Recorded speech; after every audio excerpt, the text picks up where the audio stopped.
Chers frères et sœurs, Assalamu alaikum wa rahmatullah wa barakatuh. Le thème que nous abordons aujourd'hui est la miséricorde divine.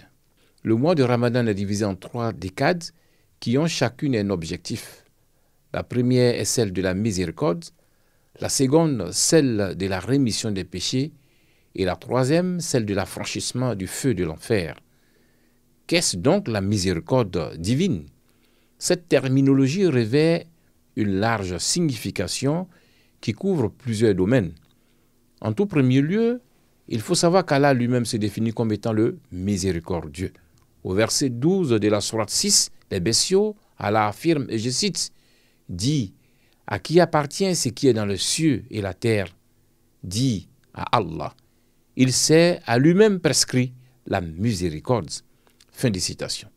Ici, il ressort que le miséricordieux fait apparaître le sens qui définit Allah comme étant le généreux sans compter, le donateur infini, qui a offert à l'humanité, à toutes les créatures, l'univers et son contenu pour en jouir gracieusement. Ce qui est corroboré par le verset 2 de la sourate 35, Al-Fatih, le Créateur, et je cite, « Ce qu'Allah accorde en miséricorde aux gens, il n'est personne à le retenir. Et ce qu'il retient, il n'est personne que lui à le dépenser. Et c'est lui le Tout-Puissant, le Sage. » Fin de citation.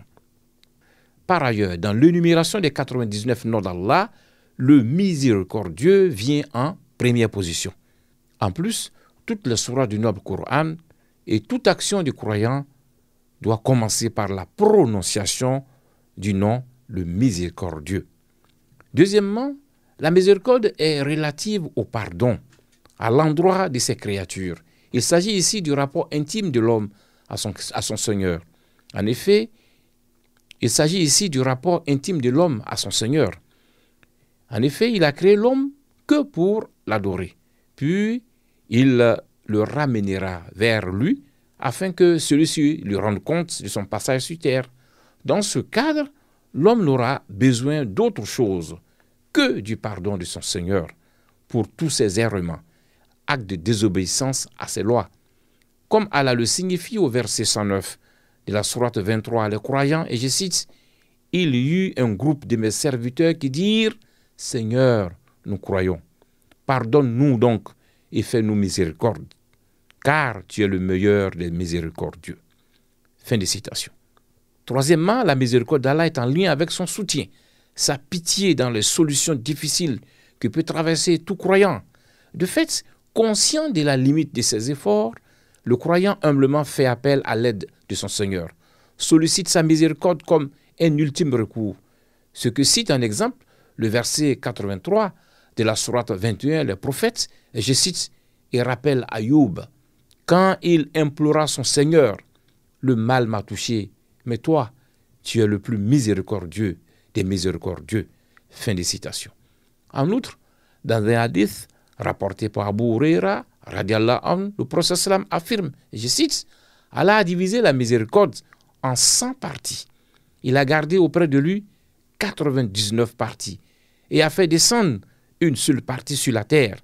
C'est dans cette miséricorde que les créatures se font mutuellement miséricorde, y compris par exemple le fait que la jument soulève son sabot de crainte de piétiner son petit.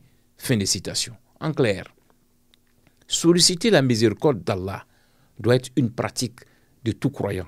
Comme l'indique le verset 118 de la sourate 23 Al-Mu'minun, les croyants, et je cite, et dit, ô Mohammed, Seigneur, pardonne et fais miséricorde.